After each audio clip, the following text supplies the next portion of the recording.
Have you ever felt? Are you listening? Damn.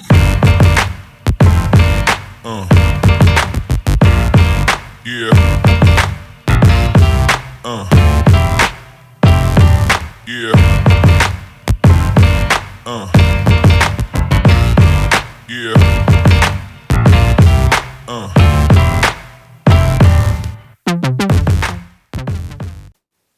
Hi guys, welcome to video number 3 for the Canon EOS 5D Mark II.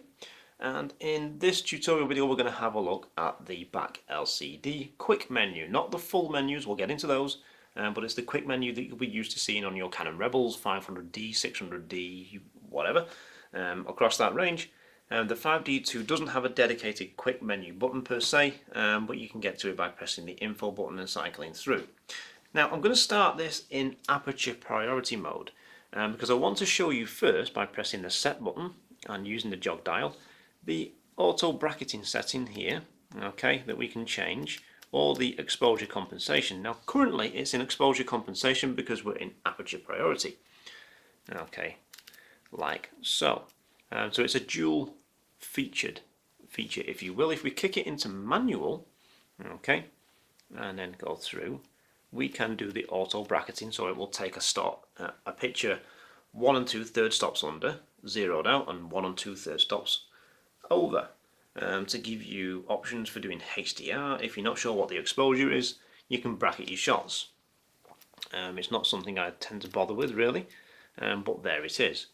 So we'll stay in manual mode for the rest of it. So this mirrors really what we saw on the top LCD plate. But it's nice if you're transitioning from a Rebel series camera because it's going to explain what each feature is. So we'll press the set feature, or the set button. We can change the shutter speed, okay, there. And we can change the aperture, okay. We can also change the ISO value. Now this camera does third stops as well. If you press the set, you can bring up a big list. H1 and H2 are extremely noisy, but basically it goes up to 6400. And then it goes to 12,800 and 25,600, okay. And I'm just going to set this back down to ISO 100. You've got lower 50 and ISO auto as well. So the next one, we've already done that. Flash exposure compensation. If you have a flash attached to the camera, or with a TTL code, or with TTL capable triggers, or with a master flash on the camera and slave flashes, you can set flash exposure compensation. Now you have more control over this in the fuller menus, which we'll have a look at shortly. Okay, and you have metering mode here. Now the metering mode is nice because it tells us what the metering mode is corresponding to the icon: evaluative, partial, spot, and center weighted. Okay, I tend to shoot on evaluative most of the time.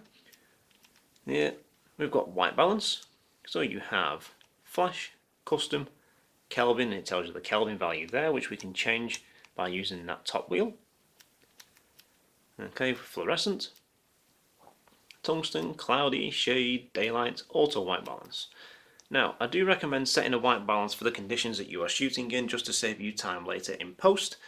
I see people shooting auto white balance a lot, even in studios, and the colour shifts a huge amount, especially when the clothes that the model or the subject's wearing change colour. Well, the clothes don't change colour like just by magic, but when they change clothes in a different colour, the background gets changed out for a different colour as well. And it's just going to take you more time to colour correct those later on. Whereas if you lock it down in a consistent white balance, you can change one image, synchronize the rest. It saves you a ton of time. Okay, next is picture style, where we can cycle through. You've got standard, portrait, landscape, neutral, faithful, monochrome, user-defined 1, 2, and 3, Cine styles for video. That's a custom one that I've got on there on the Cine style one. I tend to leave mine on standard. It gives me the best rough idea on what the image will look like later after post-production. That standard and monochrome I'll switch to on occasion. You can of course go into those, press the info button to change the sharpness, contrast, saturation values on those picture styles. You do have more control creating picture styles using the Canon EOS picture style editor software and connecting your camera to it, making a picture style and downloading it to it. Okay, so you can do that. We can also get to the picture styles by pressing the picture style button on the side of the body. Now, manual selection on the autofocus point. The 5D Mark II has a grand total of 9 AF points with 6 assist AF points, which do nothing as far as I'm concerned. But there you go, it has 6 assist AF points. The center one is the most sensitive one, and the outer ones, and you can change these via the jog wheel or by rotating the wheel, okay, are not cross type, not very sensitive, and need a ton of light really to work. So the most sensitive one is the center AF point there, which is the one I use most, and I use this inner circle of outer ones, avoiding the very outer ones on my particular 5D. I'm not saying you have to avoid them on yours, it's just they're total crap on mine. We also have, okay, down here, the RAW format, shooting mode. So we have RAW, small RAW, changing it via the top wheel, small RAW 2, notice the resolution changes, and JPEG of different sizes as well. And you can shoot RAW plus JPEG, or just RAW with any combination that you wish. Okay, next is the autofocus mode, one shot, AI focus, where the camera decides whether it's moving or it's a still subject, or continuous autofocus there. Okay, you can of course go into those and change those. Now, I recommend for doing still life portrait work using the one shot autofocus. So you decide what to focus on, be it someone's eye, whatever it is that you want to focus on, and not the camera deciding for you. And next we've got the single shot motor drive, continuous shooting, self timer, and self timer there, 10 seconds and 2 seconds. Now also, oops, better change that because I'll forget to later. Take a shot in the studio and have to wait 2 or 10 seconds.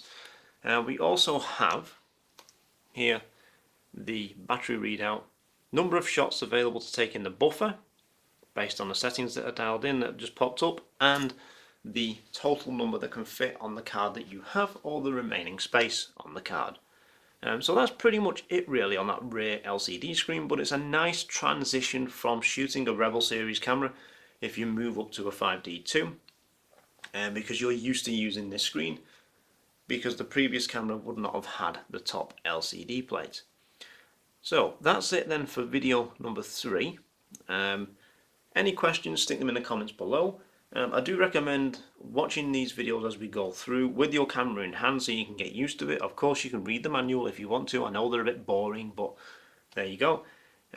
Just so you get used to the layout and what the features and functions are on the 5D Mark II, so you can get to shooting and making pictures all the much quicker. Don't forget to comment below, like and share. Share these across Facebook groups on social media. The more people that know about these, the better. And it's not about spamming social media with links to my stuff and my work, but the more people that know about these tutorials, the more people are going to be helped by them, and that's the whole idea really. It's not about building a big subscriber base, as nice as that will be. It's more about getting this stuff out there to help people. So thank you very much for watching, and I will see you in the next videos, which will be in around 4 to 6 weeks time. So thanks for watching guys, see you soon.